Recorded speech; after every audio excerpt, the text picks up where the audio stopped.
इंसान इतना हैवान कैसे हो सकता है। आजकल इंसान हैवान हो ही रहे हैं। 50 मुर्दा लाशों से दुष्कर्म, एक दिन जाग उठी लाश, कब्रों को खोदकर मुर्दा औरतों से दुष्कर्म का रिकॉर्ड। 8 साल तक 50 लाशों से मिटाई अपनी हवस की भूख। एक शख्स घर से निकलता है, कब्रिस्तान जाता है और कब्रिस्तान में उस जगह पर जाता है जहां पर औरतों की कब्र हो, और कब्र के अंदर जाता है। और अब मैं क्या कहूँ, बलात्कार कहूँ या और कुछ कहूँ। जब यह शख्स यह हैवान उस औरत के साथ गलत काम कर ही रहा था, यानी उस औरत का रेप कर रहा था, यानी मृत शरीर का रेप कर रहा था, तभी उसकी नजर उस औरत के चमकते हुए दांतों पर पड़ती है, चमकते हुए आंखों पर पड़ती है। फिर अचानक उस औरत की आंखों से अजीब तरह की रोशनी निकल रही है। गलत काम कर ही रहा था, तभी अचानक से वह डर जाता है, और इतना ज्यादा डर जाता है वह चीखता हुआ, चिल्लाता हुआ, भागता हुआ बाहर निकलता है। अचानक लोगों के कानों में आवाज जाती है, तो लोग उसे पकड़ते हैं और पूछते हैं कि क्या हुआ। तो उस कब्र के बारे में सारी जानकारी देता है, साथ ही वो कब्र के अंदर की सारी बातें बताया, तो सुनकर किसी की भी रूह कांपने लगी। नमस्कार, आदाब, सत श्री अकाल दोस्तों, मैं नीरज शर्मा। दोस्तों, इस घटना की कहानी को इस घटना को हुए 10 साल से ज्यादा बीत चुके हैं। अभी तक यह जानकारी नहीं मिल पाई कि इस इंसान के साथ क्या हुआ, क्या इसे कोई सजा मिली या नहीं मिली। आइए खबर विस्तार से बात करते हैं। वाकई इस खबर को सुनते ही आपकी रूह कांप जाएगी। आप सोचने पर मजबूर हो जाएंगे कि क्या इंसान हवस बुझाने के लिए पैदा हुआ है? क्या इंसान हवस बुझाने के लिए कुछ भी कर सकता है? आप लोग जिंदा लड़कियों के साथ, औरतों के साथ बलात्कार की घटनाएं तो अक्सर सुनते होंगे, लेकिन यह घटना अजीबोगरीब है। पहली बार आप सुनेंगे कि कोई शख्स, कोई हैवान मुर्दा के साथ, यानी मृत शरीर के साथ रेप कर रहा है। क्यों कर रहा है, इसके पीछे कारण एक ही है कि वह अपनी हवस बुझाना चाहता है। दोस्तों, यह खबर है पाकिस्तान की।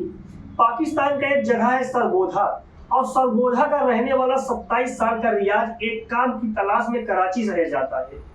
कई दिनों से मजदूरी करता है, कभी कोई काम मिलता है, कभी कोई काम नहीं मिलता था।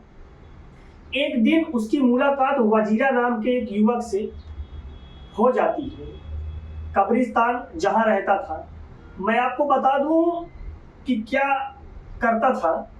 वह माली का काम करता था और कब्र की खुदाई का भी काम करता था। कब्रिस्तान के अंदर जो पेड़ पौधे का काम करता था, वजीरा अभी तक वहां अकेला था, लेकिन अब 2 हो गए थे। वो कई सालों तक दोनों साथ में रहते हैं, काम करते हैं। एक दिन रियाज वजीरा को देखता है कि वह कब्र की स्लैब को हटाकर पैरों की तरफ से कब्र के अंदर जाता है और करीब आधे घंटे बाद निकलता है। रियाज कई दिनों से यह सब देखता रहा। आखिरकार एक दिन पूछ ही लिया कि भाई, तुम उस कब्र के अंदर पैरों की तरफ से घुस कर जाते हो, अंदर क्या करते हो? इतनी देर अंदर मैं कुछ समझ नहीं पा रहा हूँ।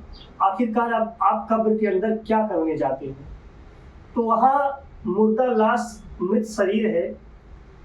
वजीरा ने जो बात बताई उसको सुनकर उसको बिल्कुल रूह नहीं कांपी, बल्कि उसको इस बात को सुनकर मजा आ गया। वजीरा कब्र के अंदर जाकर औरतों की लाश के साथ रेप करता था, बलात्कार करता था।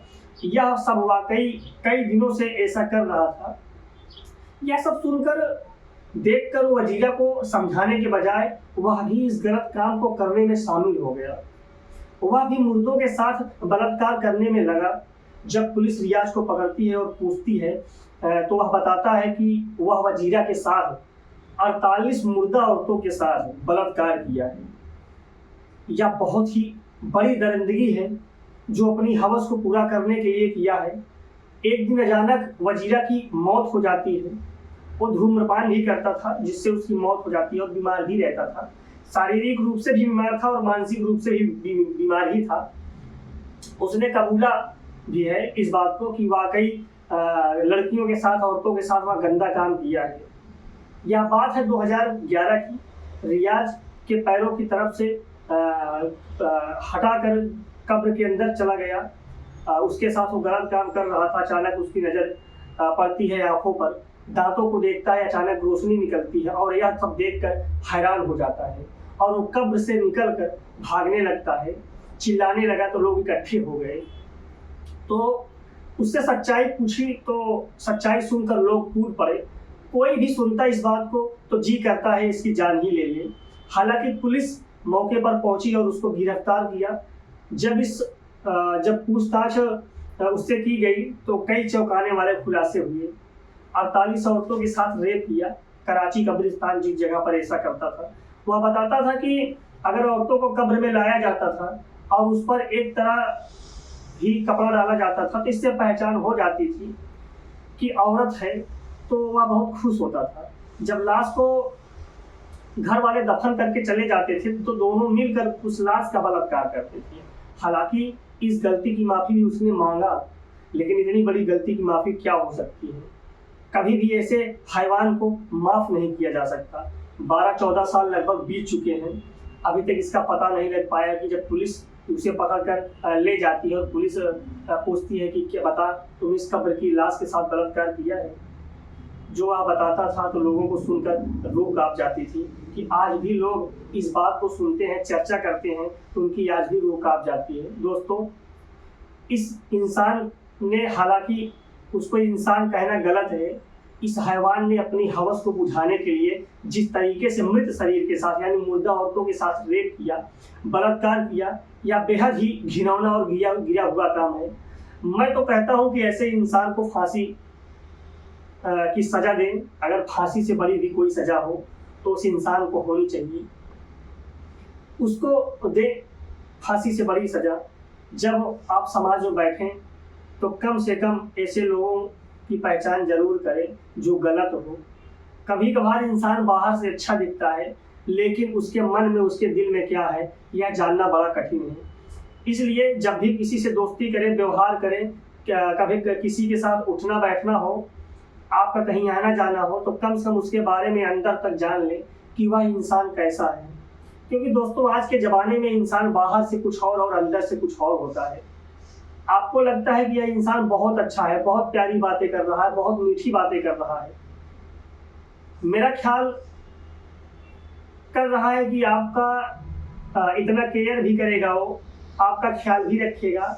आप समझ नहीं पाओगे कि इंसान कैसा है, कि यह इंसान क्या चीज़ है। तो पहचान जरूर कर लें, किसी से नज़दीकियाँ बनाने के पहले जान लें उसके बारे में सच्चाई।